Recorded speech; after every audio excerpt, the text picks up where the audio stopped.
नमस्कार, रात के 11 बज रहे हैं। आप देख रहे हैं टाइम्स ऑफ भारत। आपके साथ में हूं ज्योत्सना बेथी। महाजंग में किसका कितना तगड़ा वार, कैसे मचा हाहाकार, देखिए सिर्फ 2 मिनट में वॉर जोन कंप्लीट रिपोर्ट।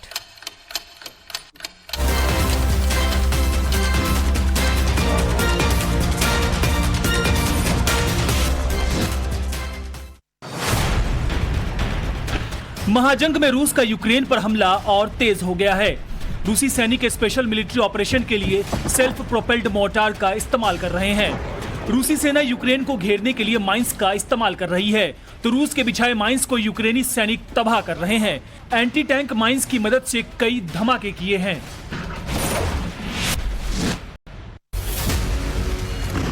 यूक्रेनी ठिकानों को तबाह करने के लिए रूस अगर लगातार आगे बढ़ रहा है तो यूक्रेन भी पलटवार करने में पीछे नहीं है। यूक्रेन ने ड्रोन के जरिए रूस के S-300 को तबाह और बर्बाद कर डाला। इस हमले में कई रूसी सैनिकों की मौत हो गई। ड्रोन के जरिए यूक्रेन लगातार रूसी ठिकानों को निशाना बना रहा है।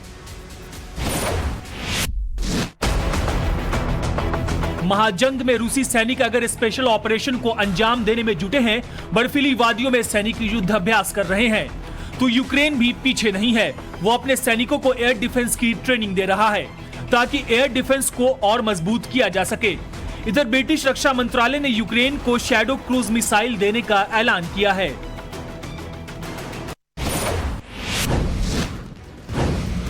बखमुत में रूसी सेना और यूक्रेन की सेना के बीच महाजंग चल रही है। रूसी सेना यूक्रेन को लगातार टारगेट कर रही है। यूक्रेन 100 mm गन का इस्तेमाल कर रहा है। उधर यूक्रेन के शहर ओडेसा में यूक्रेनी सेना ने रूस के माइंस को तबाह कर डाला। ये माइंस समंदर की तेज लहरों में बहकर आ गया था।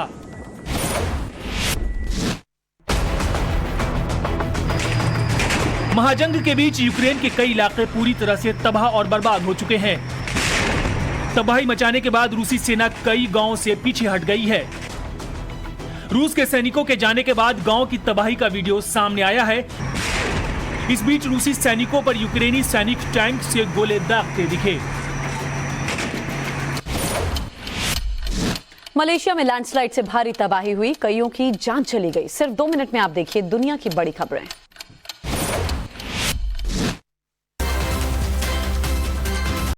तस्वीरें मलेशिया की है, जहां लैंडस्लाइड से भारी तबाही हुई। इस दर्दनाक हादसे में 2 लोगों की मौत हो गई, जबकि कई लोग गंभीर रूप से जख्मी हो गए। कई गाड़ियां लैंडस्लाइड की चपेट में आ गईं। मौके पर बड़ी संख्या में सैलानी तंबू लगाकर आराम कर रहे थे। तभी ये घटना हुई और लोगों को भागने का मौका नहीं मिला।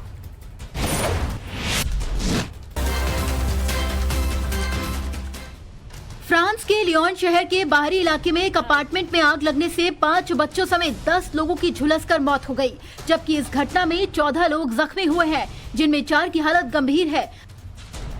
आग पर काबू पाने के लिए करीब 170 दमकल कर्मियों को भेजा गया। घंटों की मशक्कत के बाद भीषण आग पर काबू पाया जा सका।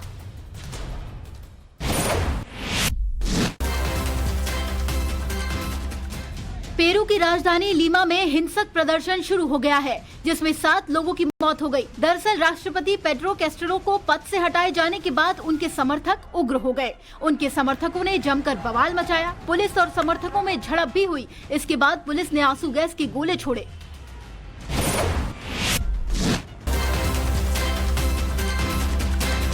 टर्की में उस वक्त अफरा तफरी मच गई जब एक कार में धमाका हो गया। भीषण धमाके में 8 पुलिसकर्मी बुरी तरह से जख्मी हो गए, जिन्हें अस्पताल में भर्ती करवाया गया। किसी ने इस धमाके की जिम्मेदारी नहीं ली है, लेकिन संदेह कुर्द वामपंथी और इस्लामवादी उग्रवादियों पर जा रहा है।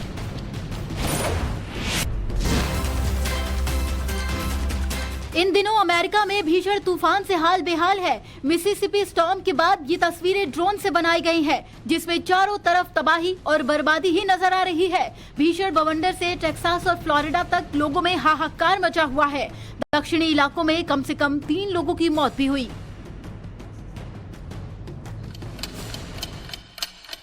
सोशल मीडिया पर कौन सा वीडियो खूब ट्रेंड हो रहा है, सिर्फ 2 मिनट में आप देखिए top viral report.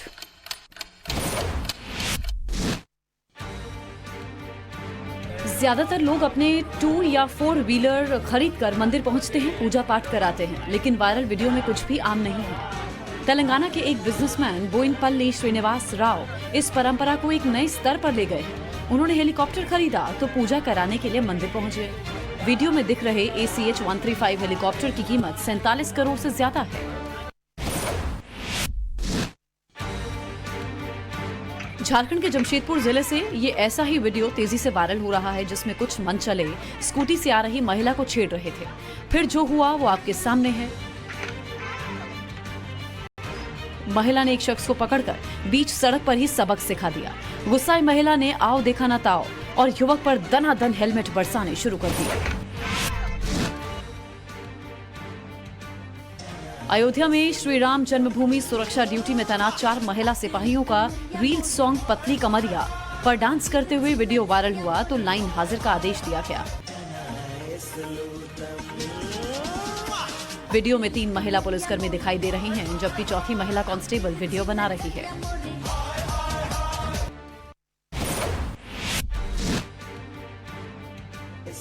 Madhya Pradesh के दतिया के जिला अस्पताल के ट्रॉमा सेंटर में अस्पताल स्टाफ का वीडियो वायरल हो रहा है।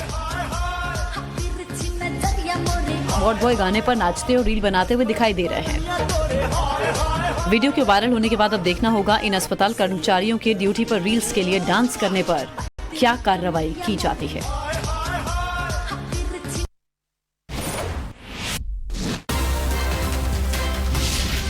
मुंबई में समुद्र के किनारे घोड़ों की दौड़ का ये वीडियो सोशल मीडिया पर वायरल हो रहा है। देखिए कैसे गोराई बीच पर लोगों की भीड़ लगी है और ये लोग बीच पर तेज रफ्तार में घोड़ा गाड़ी की रेस लगा रहे हैं। यहाँ घोड़ा गाड़ी के अलावा बैलगाड़ी की रेस का भी आयोजन किया गया। बैलगाड़ी के साथ साथ बाइक और कार भी दौड़ती हुई नजर आई और इस बारे में पुलिस को भनक तक नहीं लगी। वीडियो वायरल होने के बाद पुलिस एक्शन में आई और मामला दर्ज कर आरोपियों की तलाश में जुट गई। पाकिस्तान के विदेश मंत्री बिलावल भुट्टो ने प्रधानमंत्री मोदी पर विवादित टिप्पणी करके हदें पार कर दी। सिर्फ 2 मिनट में आप देखिए देश की बड़ी खबरें।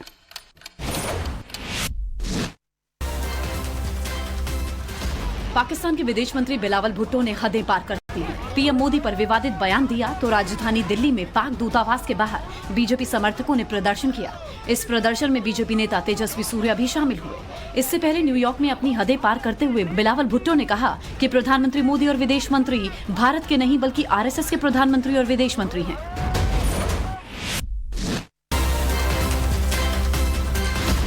कांग्रेस नेता राहुल गांधी की भारत जोड़ो यात्रा के 100 दिन पूरे हो गए हैं। इस वक्त वो जयपुर में हैं और तवांग झड़प पर बीजेपी पर करारा हमला बोला है। उनका लद्दाख की साइड और अरुणाचल की साइड पूरा ऑफेंसिव प्रिपरेशन चल रहा है। हिंदुस्तान की सरकार सोई हुई है। इससे पहले राहुल गांधी ने ट्विटर के जरिए बेरोजगारी और महंगाई के खिलाफ बीजेपी को निशाने पर लिया। तवांग के मुद्दे पर भारतीय सेना में पूर्वी सेना के commander lieutenant general RP Kalita ने बड़ा बयान दिया है। लेफ्टिनेंट जनरल कलीता ने कहा LAC पर स्थिति पूरी तरह से नियंत्रण में है। उन्होंने कहा चीनी सेना की हिमाकत को करारा जवाब दिया गया है। चीन ने आगे बढ़ने की कोशिश की थी लेकिन अब हालात नियंत्रण में है। झड़प में चीनी सैनिकों को ज्यादा नुकसान पहुंचा है जबकि हमारे कुछ ही जवान घायल हुए हैं। यूक्रेन पर जारी रूस के हमलों के बीच रूसी राष्ट्रपति व्लादिमीर पुतिन ने प्रधानमंत्री मोदी से फोन पर बातचीत की है। पीएमओ ने कहा है कि यूक्रेन में चल रहे संघर्ष के संदर्भ में पीएम मोदी ने रूसी राष्ट्रपति पुतिन के साथ अपनी बातचीत के मामले में डायलॉग कूटनीति से आगे बढ़ाने के अपने आह्वान को दोहराया है। साथ ही प्रधानमंत्री ने G20 की अध्यक्षता के बारे में जानकारी दी है।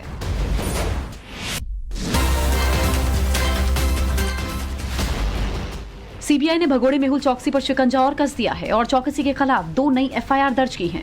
आरोप है कि मेहुल चौकसी की कंपनी गीतांजलि जेम्स और नक्षत्र ब्रांड ने कई बैंकों के साथ करीब 6,371 करोड़ रुपए के फर्जीवाड़े को अंजाम दिया। जनवरी 2018 की शुरुआत में पंजाब नेशनल बैंक में करीब 13,000 करोड़ रुपए का घोटाला होने का खुलासा हुआ था। इस मामले में 30 जनवरी को सीबीआई ने FIR दर्ज की थी।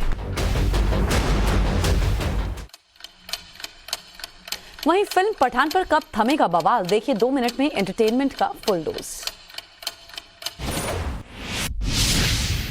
फिल्म पठान का गाना बेशर्म रंग को लेकर विवाद हर दिन बढ़ता ही जा रहा है। अब विश्व हिंदू परिषद के पदाधिकारी ने कहा है कि अगर गाने के लिए शाहरुख खान ने माफी नहीं मांगी तो उनकी फिल्म रिलीज नहीं होने दी जाएगी। इसी बीच कोलकाता फिल्म फेस्टिवल में शाहरुख खान ने सोशल मीडिया पर स्पीच दी थी जो वायरल हुई है और इसके बाद से शाहरुख के गाने को लेकर माफी की मांग तेज हो गई है।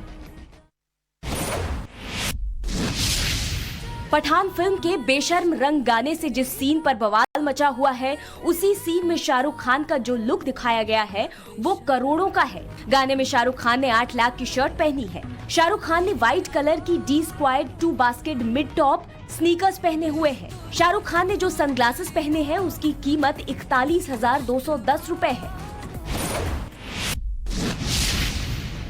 टॉलीवुड ड्रग्स मनी लॉन्ड्रिंग मामले में बॉलीवुड एक्ट्रेस रकुल प्रीत सिंह की मुश्किलें बढ़ सकती हैं। उन्हें ईडी ने समन किया है। इससे पहले कई तेलुगु फिल्म एक्टर्स से ईडी ने पूछताछ की है। इस मामले में रकुल को 19 दिसंबर को पेश होने के लिए कहा गया है। बता दें कि इसके पहले बीते सितंबर में रकुल ईडी के सामने पेश हुई थी, जबकि 2021 में भी ईडी ने उनसे पूछताछ की थी।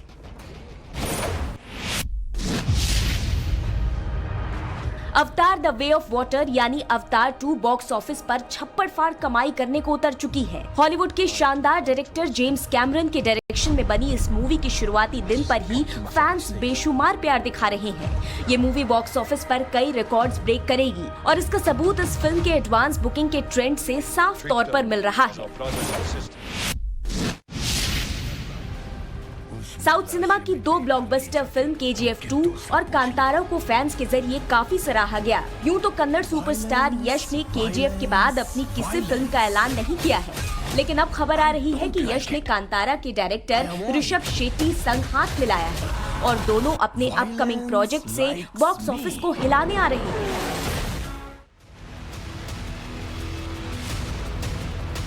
LAC पर एक बार फिर से तनाव है क्योंकि चालबाज चीन के सैनिकों की एक बार फिर से धुनाई हुई है। हमने पहले आपको दिखाया था कि हम गलवान के बलवान हैं और अब तवांग में भी अपनी ताकत का नमूना पेश कर दिया। वहीं अग्नि 5 के सफल परीक्षण ने दुश्मनों के दिल में और भी दहशत बिठा दी है। तो ऐसे में आप सोच रहे होंगे कि इतनी पिटाई के बाद भी चीन की चॉकलेटी सेना चुप क्यों नहीं बैठी है, क्योंकि हिंद के 20 हथियारों से ड्रैगन डरा हुआ है, बल्कि यूं कहिए कि थर-थर कांप रहा है, इसीलिए वो चुप है। इन हथियारों की आहट से ही ड्रैगन को घबराहट हो जाता है। तो आज विजय दिवस के मौके पर आपको भारत के ऐसे 20 खतरनाक वेपन्स के बारे में हम बताते हैं जिनके नाम से ही दुश्मनों के पैर कांपने लगते हैं।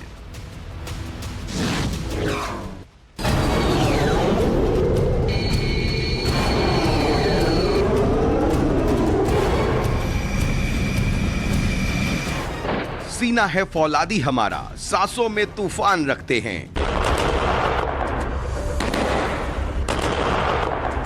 अपने वतन की रक्षा के लिए सदा उफान खून में रखते हैं। इन शब्दों के साथ विजय दिवस के मौके पर भारतीय सेना ने एक वीडियो जारी किया।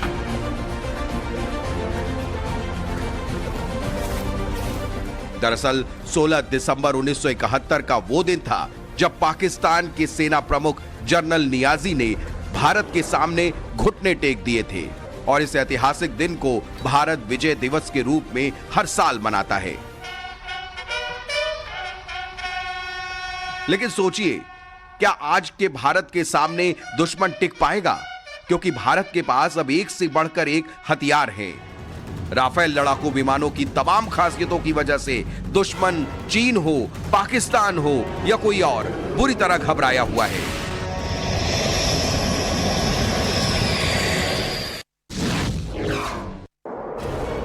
भारत का स्वदेशी फाइटर जेट तेजस दुनिया की नजरों में छा गया है। स्वदेशी लड़ाकू विमान तेजस दुनिया भर के आसमान में दहाड़ने के लिए बेताब है। सबसे बड़ी बात है कि सैन्य हथियारों और उपकरणों का निर्यात करने वाला अमेरिका ने भी इसमें दिलचस्पी दिखाई है। और दिलचस्पी हो भी क्यों ना, तेजस फाइटर जेट कई खासियतों से दुनिया को उसने दीवाना बना दिया है। भारत के हल्के लड़ाकू विमान तेजस के करीब 50% कलपुर्जे भारत में ही तैयार हुए हैं। इस फाइटर जेट में आधुनिक तकनीक से लैस इजराइल की ELM-2052 रडार को लगाया गया है। ये लड़ाकू विमान एक साथ 10 टारगेट को ट्रैक करके उस पर हमला करने में सक्षम है।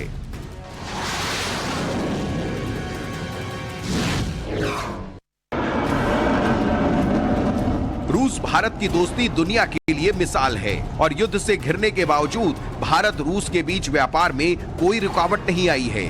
रूस ने कई मौकों पर भारत को खुलकर साथ दिया है और साथ ही एक ऐसा हथियार भी दिया है जिसकी गरज से दुश्मन के पांव कांपने लगते हैं। रूस ने भारत को सुखोई 30 MKI दिया है, जिसे हिंदुस्तान एरोनॉटिक्स लिमिटेड ने और भी आधुनिक बनाया। भारतीय वायुसेना में ऐसे 270 से ज्यादा विमान मौजूद हैं। सुखोई 30 MKI को 2 पायलट उड़ाते हैं और इसकी लंबाई 21.93 मीटर है और इसकी स्पीड 2120 किलोमीटर प्रति घंटा है।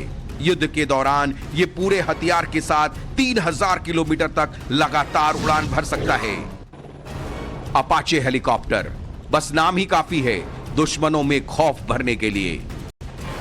AH-64E अपाचे दुनिया में सबसे एडवांस मल्टी कॉम्पैक्ट हेलीकॉप्टर है।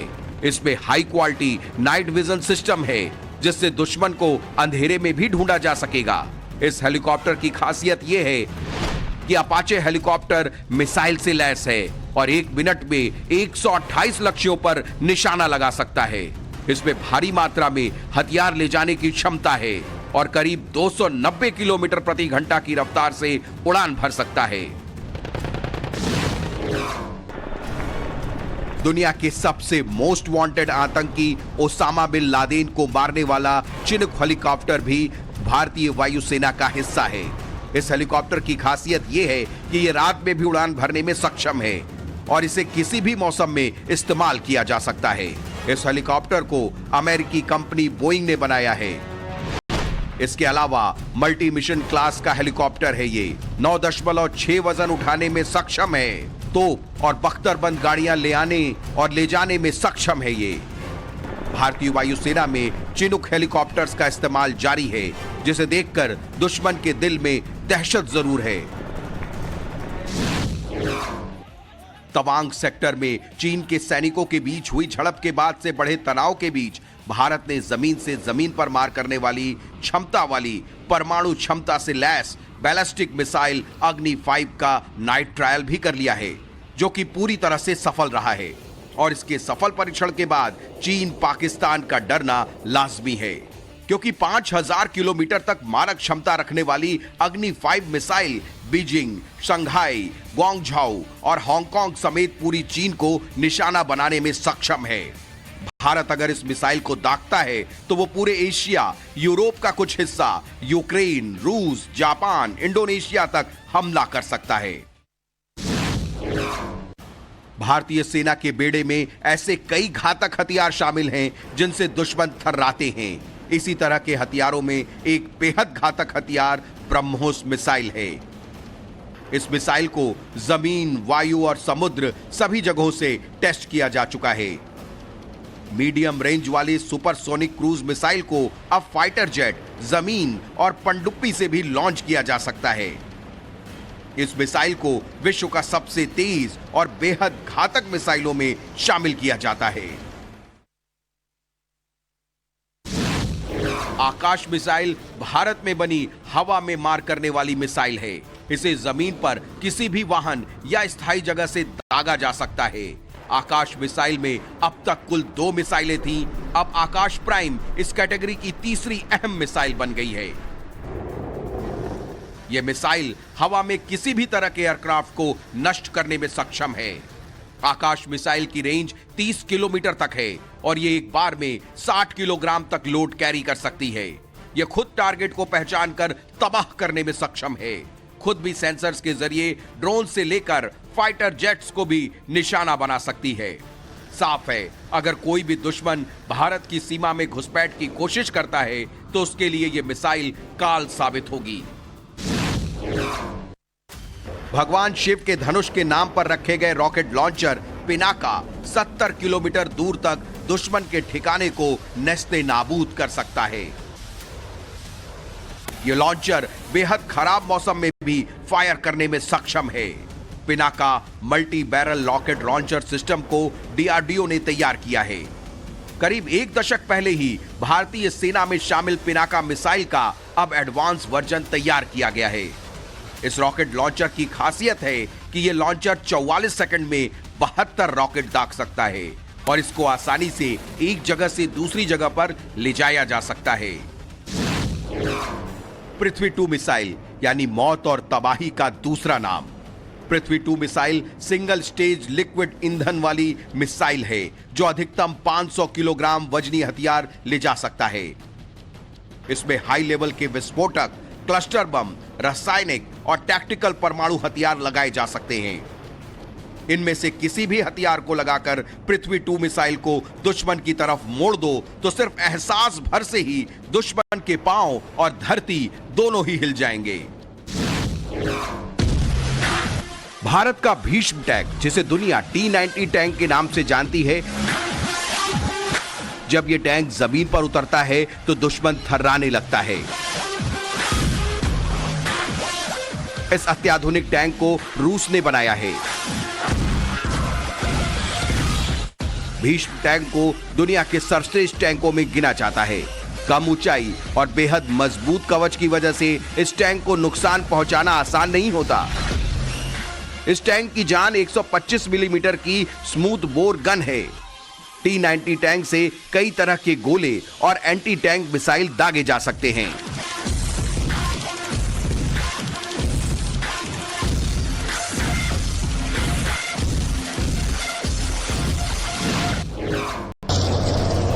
चौदह फरवरी 2021 को भारतीय सेना के बारूदी जखीरे की शान बढ़ाने के लिए युद्धक टैंक अर्जुन MK-1A को शामिल किया गया। अर्जुन टैंक अपनी बेहद ही सटीक कवच भेदी 120 mm कैलिबर की राइफल गन के लिए जाना जाता है। इसका फायर कंट्रोल सिस्टम कंप्यूटर से कंट्रोल होता है, जो दिन और रात किसी भी समय काम करने में सक्षम है। अर्जुन टैंक के पिछले वर्जन में 14 बड़े अपडेट करके इसका मार्क 1A वर्जन बनाया गया है। इसी वजह से इसे MK-1A या फिर M1A भी कहा जाता है। धनुष हॉटजियर दुश्मन के लिए किसी बुरे सपने से कम नहीं है। इसे साल 2019 में भारतीय सेना में शामिल किया गया था। यह बोफोर्स तोप का स्वदेशी वर्जन है। इसे चलाने के लिए 6 से 8 क्रू की जरूरत होती है। इसके गोले की रेंज 38 किलोमीटर है। बर्स्ट मोड में यह 15 सेकंड में 3 राउंड दागता है। इंटेंस मोड में 3 मिनट में 15 राउंड और सस्टेन्ड मोड में 60 मिनट में 60 राउंड, यानी जरूरत के हिसाब से दुश्मन पर अटैक कर सकता है।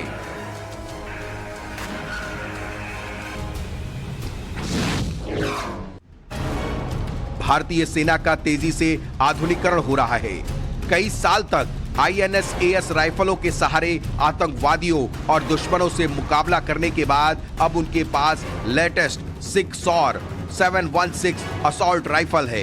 इसकी खासियत है barrel length 16 inch, range 600 metre, action type semi auto magazine क्षमता 20 राउंड, रेट ऑफ फायर 600 से 650 राउंड पर मिनट और मैगजीन के साथ वजन 4.3 किलो है।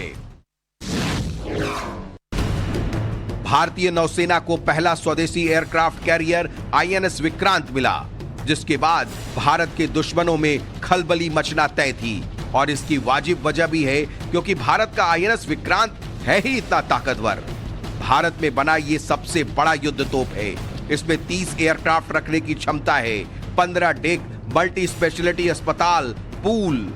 INS विक्रांत के हर भाग की अपनी एक खूबी है, एक ताकत है। इसके एयरबेस में जो स्टील लगी है वो स्टील भी स्वदेशी है। INS विक्रमादित्य नाम तो सुना ही होगा। भारतीय नौसेना की शान और दुश्मनों को ये नाम परेशान करता है। 284 मीटर या 332 फीट लंबा ये पोत 30 नोट्स की गति से समुद्र का सीना चीरकर आगे बढ़ता है।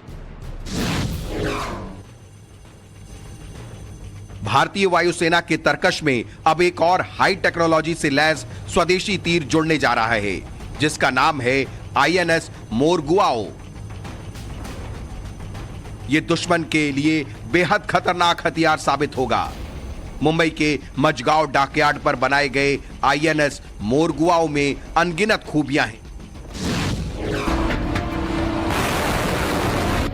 भारत की जमीन पर चीन पाकिस्तान दोनों की नापाक नजर गड़ी रहती है। ऐसे में भारतीय सेना ने धोखेबाज चीन और पाकिस्तान से मजबूती के साथ निपटने के लिए S-400 एयर डिफेंस सिस्टम तैनात कर दिया है। इंडियन नेवी का स्वदेशी हथियार VLSR-SM मिसाइल। इसका पूरा नाम है vertical launch short range surface to air missile. इसे बराक 1 की जगह जंगी जहाजों में लगाए जाने की योजना है। ये मिसाइल 154 किलोग्राम वजनी है। मिसाइल करीब 12.6 फीट लंबी है। इसका व्यास 7.0 इंच है।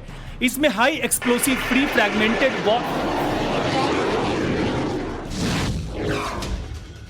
भारत का स्वार्म ड्रोन बेहद घातक, दुश्मन पर ग्रुप में करता है अटैक। दुनिया में बढ़ते जंग के हालात ने लड़ाकू ड्रोन की अहमियत बढ़ा दी है। इसे लेकर भारत की भी पुख्ता तैयारी है।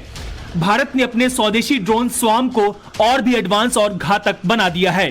स्वार्म ड्रोन की खासियत यह है कि एक ग्रुप में अटैक करने में माहिर है। इस ड्रोन टेक्नोलॉजी में एक मदर ड्रोन होती है जिसके अंदर से कई छोटे छोटे ड्रोन निकलते हैं जो अलग अलग ठिकानों पर हमला करने में सक्षम होते हैं। छोटा साइज और निचले लेवल पर उड़ने की वजह से रडार भी इन्हें आसानी से डिटेक्ट नहीं कर पाते। क्योंकि बड़ी संख्या में एक साथ एकजुट होकर हमला करते हैं, इसलिए दुश्मन की एंटी एयरक्राफ्ट गन या मिसाइलें भी इसके ऊपर बेअसर साबित होती हैं। भारत, चीन, अमेरिका समेत यह टेक्नोलॉजी कुछ ही देशों के पास है। कर दिए हैं। रूस के हमलों की वजह से पूरे यूक्रेन में ब्लैकआउट है। कीव, डिनेप्रो जैसे बड़े शहरों में बिजली नहीं है। टेलीफोन नेटवर्क सिस्टम भी तबाह हो गया है। डिनेप्रो में आज यूक्रेन ने 3 मिसाइल अटैक किए। यूक्रेन की राजधानी कीव आज ताबड़तोड़ 40 हमलों का शिकार हुई। और पोर्ट सिटी ओडेशा को कैसे हथियाना चाहता है रूस, देखिए यूक्रेन के अंदर से विद्यानाथ झा की एक्सक्लूसिव ग्राउंड रिपोर्ट। हम इस वक्त डिनेप्रो में मौजूद हैं और यहां पर आज 3 बार मिसाइल अटैक रूस की तरफ से किया गया। 2 मिसाइलों को हालांकि पलटवार करते हुए यूक्रेन ने मार गिराया, लेकिन एक मिसाइल जो गिरी है वो पावर प्लांट में, पावर स्टेशन में गिरी है, जिसकी वजह से पूरे शहर में बत्ती गुल हो गई है। सुबह से ही यहां पर बिजली नहीं है। यहां पर टेलीफोन का जो नेटवर्क है वो पूरी तरीके से बाधित है। सिर्फ उन इलाकों में या उन जगहों पर ही टेलीफोन नेटवर्क्स काम कर रहे हैं या बिजली दिखाई दे रही है जहां पर जनरेटर सेट लगे हुए हैं। इसके अलावा पूरे डिनेप्रो शहर में ब्लैकआउट है। पूरी तरीके से ये जो शहर है वो अंधेरे के कब्जे में है। और हम आपको वो तस्वीर भी दिखाना चाहते हैं जहां पर आज रूस की तरफ से अटैक किया गया, जिस पावर स्टेशन को अटैक किया गया। ये देखिए, अब मैं आपको तस्वीर दिखाता हूं। दरअसल ये है यूक्रेन के डिनेप्रो शहर में वो पावर स्टेशन जिसको रूस ने आज अटैक किया है, जिस पर हमला किया है। आज कीव पर 1-2 नहीं 40 मिसाइलों से अटैक किया गया। रूस ने ताबड़तोड़ हमले किए हैं और कीव रीजन के अलग अलग इलाकों में ये मिसाइल बरसाए गए हैं। फाइटर जेट के जरिए इन मिसाइलों को छोड़ा गया है, अटैक किया गया, लॉन्च किया गया और अलग अलग हिस्से कीव रीजन के दहल गए। आज एक साथ 40 अटैक किए गए कीव के अलग अलग हिस्सों में, और इसमें बड़ी संख्या में वो पावर स्टेशंस रहे जहां पर अटैक करके बिजली व्यवस्था को पूरी तरीके से काटने और ठप करने की कोशिश एक बार फिर से रूस की तरफ से की गई है। रूस की सेना ने फिर से अंधेरे में पूरे देश को धकेल दिया है और यही वजह है कि पूरा देश ब्लैकआउट नजर आ रहा है। पूरे देश में कहीं भी यूक्रेन में बिजली नहीं है। और साथ ही साथ आपको बता दें कि ज़ेपोरिज़िया, जहां पर सबसे बड़ा न्यूक्लियर पावर प्लांट है, वहां पर सुबह से लेकर अब तक 13 अटैक किए जा चुके हैं। हालांकि कुछ अटैक्स जो थे उसको नेस्तनाबूद कर दिया, उसको मार गिराया गया यूक्रेन की तरफ से पलटवार के दौरान, लेकिन इसके बावजूद रूस की सेना कई ऐसे घातक हमले करने में, मिसाइल अटैक्स करने में कामयाब हो गई, जिसकी वजह से आज पूरा ये जो देश है वो बिजली नहीं होने की समस्या से जूझ रहा है। यूक्रेन के सिर्फ पूर्वी और उत्तरी इलाके ही मिसाइल अटैक और धमाकों से नहीं दहले, बल्कि दक्षिणी इलाके को भी पूरी तरीके से दहलाने की कोशिश आज की गई है, क्योंकि ओडिशा में रूसी सेना की तरफ से एक के बाद एक कई मिसाइल अटैक किए गए और ड्रोन अटैक्स भी किए गए, जिसकी वजह से धमाकों की आवाज आती रही और पूरे दिन ओडिशा में लोग दहलते रहे, सहमते रहे, भागने की कोशिश, अपनी जान बचाने की कोशिश करते रहे, बंकर में जाते हुए दिखाई देते रहे। लेकिन ओडिशा जो कि पोर्ट सिटी है, पूरी तरीके से समंदर के किनारे बसा हुआ शहर है, ब्लैक सी से लगा हुआ शहर है, जिसे ट्रांसपोर्टेशन के लिहाज से बेहद अहम माना जाता है, जिस पर रूस कब्जा करना चाहता है, वहां आज एक बार फिर से आक्रामक तरीके से अटैक करके, हमला करके रूस ने यह दिखाने की कोशिश की है कि न सिर्फ उत्तर और पूर्वी इलाके बल्कि दक्षिणी इलाके में भी अभी रूस ने जो मंसूबा पाला हुआ है इन इलाकों को कब्जा करने के लिए, उस पर काम रूस की तरफ से जारी है। और एक और बात जो साफ तरीके से संदेश देते हुए आज पुतिन और रूस की तरफ से दिखाई गई है और कही गई है, वो ये कि हो सकता है कि दिसंबर के अंत आते आते ये हमले इतने तेज हो जाएं कि यूक्रेन घुटने पर आने के लिए मजबूर हो जाए। वीडियो जर्नलिस्ट योगेश भारद्वाज के साथ वॉरजोन से विद्यानाथ झा, टाइम्स नाउ नवभारत। हिमाचल के नए मुख्यमंत्री से राहुल गांधी ने क्या कहा? हिमाचल प्रदेश में ओएलडी पेंशन स्कीम कब से लागू होगी और अटल टनल कंट्रोवर्सी का क्या समाधान निकला? इन तमाम सवालों के जवाब दिए सीएम सुखविंदर सिंह सुक्खू ने। देखिए एक्सक्लूसिव बातचीत। Himachal Pradesh chief minister Sukhvinder Singh Sukhu sir, आज 100 दिन कंप्लीट हुए भारत जोड़ो यात्रा के। एक सक्सेसफुल मार्च था ये पूरा जो भारत जोड़ो यात्रा करा है। आप राहुल गांधी जी से भी मुलाकात करके आए हैं सर, क्या कुछ उनकी तरफ से आपको बोला गया, क्योंकि अभी आप इलेक्टेड सीएम हैं, बने अभी नए सीएम बने हैं सर, उनकी तरफ से कुछ बताया गया है सर आपको, कोई मैसेज? नहीं, राहुल गांधी जी ने कहा कि जाओ आम आदमी की सेवा करो, आम आदमी के लिए काम करो और जो हो सकता है स्वच्छ प्रशासन दो और जो वादे किए उनको पूरा करो। सर, ओल्ड पेंशन स्कीम का एक आपने वादा किया था सर, क्या वो लागू करने जा रहे हैं? क्योंकि कई इकोनॉमिस्ट हैं वो उसके अगेंस्ट में खड़े हुए हैं, तो क्या कांग्रेस पार्टी इसको लागू करेगी? बिल्कुल लागू करेगी। जो अर्थशास्त्री है, जो अपने नीतियों के अनुसार कुछ गलतफहमी हो गई है, उसको भी दूर करेंगे। सर, अटल टनल के ऊपर काफी कंट्रोवर्सी हो रही है, उस पर क्या कहना चाहेंगे सर आप? अटल टनल पर मैं ये कहना चाहता हूँ कि कंट्रोवर्सी की कोई बात नहीं। अटल बिहारी वाजपेयी जी देश के पूर्व प्रधानमंत्री थे, उनके नाम से उनका नाम रखा गया। लेकिन हमारी जो आपत्ति है, जो श्रीमती सोनिया गांधी जी ने जब शिलान्यास किया था, AK एंथोनी जी देश के रक्षा मंत्री थे, प्रेम कुमार धूमल जी मुख्यमंत्री थे, उनकी जो नाम पट्टिका को निकाल कर बाहर रख दिया गया, उसको दोबारा स्थापित करने की बात है, बस इतनी सी बात है। Thank you so much sir. तो हिमाचल प्रदेश के मुख्यमंत्री सुक्खू से हमारी सहयोगी बातचीत कर रही थी। बड़ी चुनौतियां हैं, बड़ी जिम्मेदारी सुक्खू के हाथ में सौंपी गई है आला कमान की तरफ से। एक छोटा सा ब्रेक आप रही है टाइम्स नाउ नवभारत के साथ।